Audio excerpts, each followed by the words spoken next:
warhooy waxaan anigu idinku yeerayaa toobad iyo soo laabasho alle warhooy anigu waxaan idinku yeerayaa inaad xiriirka ka goosataan saaxiibada xun iyo seerooyinka fasahaadka ka fogaada oo ha u dhawaanina iyaga si aydan u shalaayin maalinta qiyaamaha maalin ayaan wax tari doonin maal iyo caruur midna dabadeed haya oo ku socda jidka hanuunka la jirka wajiyada fiican ee ifaya la jirka qalbiyada daahirka ah ee cad ee aan xasadka isla weynida iscajabinta ka maran la jirka carabyada nadiifka ah ee la qoyan xusida alle ee aan aqoon xinta war xun fidinta aan aqoon beenta balada propagandada la rafiiq ahlu khayrka iyo quraanka kamid noqda si aad u dareentaan dhadhanka nolosha iyo macaanka iimaanka maalinta qiyaamahana waxa la idin geen doona jannooyin wanaagsan idinka alle qoonkeygiyo waxaan anigu idin ahay samaka taliyan isteexay aamina qoonkeygiyo run ahaantii noloshan adduunka ma aha waxaan ahayn sahay iyo raaxo dhamaanaysa oo xaqiiqdii aakhirada taas baa daarta waari doonta abadkeed kii kastoo sameeyaa falxun laguma jaasayn doono waxaan ahayn iyadoo kale oo kii kastoo wanaag fala lab ama dhadig wuxuu ahaadaba isagoo muumin dhaba rumaysan tawxiidka alle kuwaas baa geli doona jannada halkaasaa lagu irsaaqi doonaa dhexdeeda wax kasta iyagoo tiro badan xad la'aan qoonkeygiyo waa sidee waxaan idinku yeeraa badbaadada halka aad idinku igu yeertaan naarta waxaad igu yeertaan inaan ku gaalooba alle iyo tawxiidkiisa iyo inaan u yeero shariika xagga cibaadada isaga la jirki oo aan u haysan wax cilmi ah aniguna waxaan idinku yeeraa xagga awood badanaha dambi dhaafka badan shaki mala waxaad igu yeertaan inaan caabudo mid aan ii sahli isiin karayn muraadkayga ama aan ajiibayn ducadeeda adduunka ama aakhirada oo noqodkeena wuxuu ahaan doonaa xagga alle oo musrifiinta yani mushrikiinta isla weynayaasha kuwa la yimaado dambiyo waaweyn oo halisa kuwa dhaafa xuduudaha alla dhigo iyagaa noqon doona ahlu naarka oo waa xusuusan doontaan waxa aan idin sheegayo arrinkayga waxaan u daayaa allah xaqiiqdii alle waa arkaha adoomihiisa saaxiib maalintaas waxay isu ahaan doonaan cadawyo midkoodba kan kale lid ku ah marka laga reebo muttaqiinta waa suubanayaasha saalixiinta ah ka cabsada allah wax badan ka jooga falalka dambiyada ah ee uu alla reebay oo alla jecel wax badan guta dhammaan falalka wanaagsan ee uu alla ku waajibiyay waxaa lagu oran doonaa mu'miniinta runta ah ee muwaxidiinta ah addoomadaydiyow baqdini ma ahaan doonto korkiina oo ma murugoon doontaan idinka kuwa rumeeyay aayadahayga casharadayada calaamooyinkayaga waxyigayaga iyo wax la mid ah ee ahaa muslimiin macnaha waa kuwa isugu dhiba si dhan doonista alle oo u hoggaansan oo rumaysan tawxiidka alle tawxiidka islaamka gala jannada idinka iyo afooyinkiinaba gala jannada idinka iyo eenigiinaba idinkoo faraxsan xeerooyin dahaba iyo koobab baa lagula wareegay halka waxa ahaan doona dhexdeeda jannada dhammaan waxay naftu jeclaysato iyo dhammaan waxay indhuhu macaansan karayaan oo waad ku waari doontaan dhexdeeda jannada iyo abad tan waa jannadii lidinka yeeyay inaad dhaxashaan wixii aad amal fali jirteen nolosha adduunka awgeed dhexdeeda jannada waxaa la hidin ahaan doona faakihooyin tiro badan oo aad cuni doontaan sidii aad rabtaan wuxuu yidhi nebigu sala allahu calayhi wasalam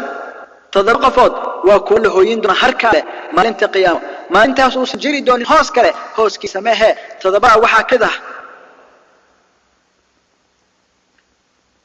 laba qof oo alla dartii isku jeclaaday oo sidaas isugu yimaada sidaasna ku kala taga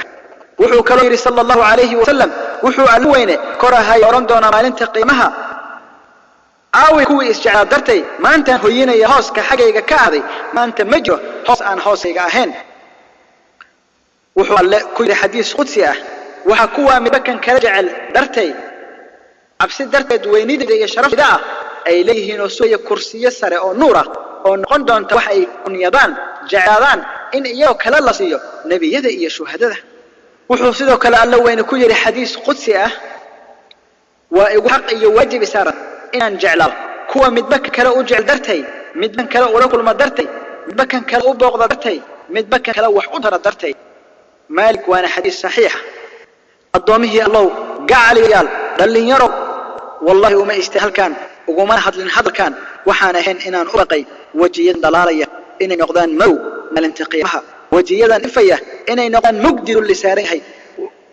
او جيدا بروقيسا نار عنده قالوا لها ان لغا بوخيو زقوم iyo cawn ضومه الله دلنيرو والله بان wax kala lideen abuuray aan ahayn caabudida alle wa khalaqtu al-jinna wal-insa illa liya'budun وأنيقو الله وما أنا جنك يا إنسى وأنا هين إن يعبدان أنا كليا الذين ما أبو ديل يا عيار أفحسبتم أنما خلقناكم عبثا وأنكم إلينا لا ترجعون محد مدننا الذين أبورنا عيار وجيد الآن وأنا الذين سوعلنا حقيقة فدب أدي قروب لكلن كان عز وجل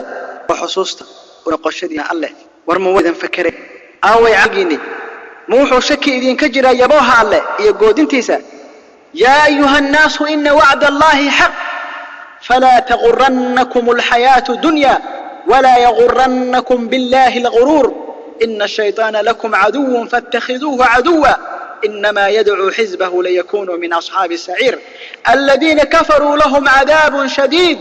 والذين آمنوا وعملوا الصالحات لهم مغفرة وأجر كبير دضو حقيقي يبوها اللوار أي يسن رشن سكاء دونك إذن هذن أو يوسن مدح وحوذياش الشيطان إذن كهذن الله هباشي الشيطان وحو إذن يحي عدو إذنك أي كدكتا ولا دقم إستقع عدو أهان وحو أكلي أغو يرى حزب جيسا تاقير ياشيسا وحي راعة إني كمت نقضان أهل نارك كوة قالوا با قيبتو دو وحي أهان دون تعذاب درن كونا الرميسان توحيدك ألا توحيدك إسلامك أو فلا عمل لو ونأكسن وصوبا قيبتو دو وحي أهان دون تهدن بداف إيا أجر وين واجنة ها والله واد حصوصا دونتان هذا الكن بلن كنا ومالنت قيامها وادنا أغان دونتان كان كسوغان هنون إيا كان كجر بادعات وادنا أغان دونتان قفكي كسوغنا نور إيا إليس إيا كان هيهاب إيا مقدي قد عربضا أو من كان ميتا فأحييناه وجعلنا له نورا يمشي به في الناس كمن مثله في الظلمات ليس بخارج منها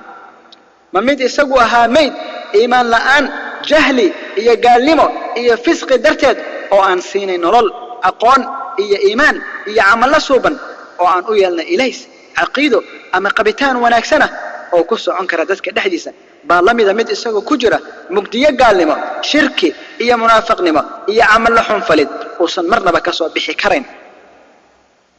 وما أريد أن أخالفكم إلى ما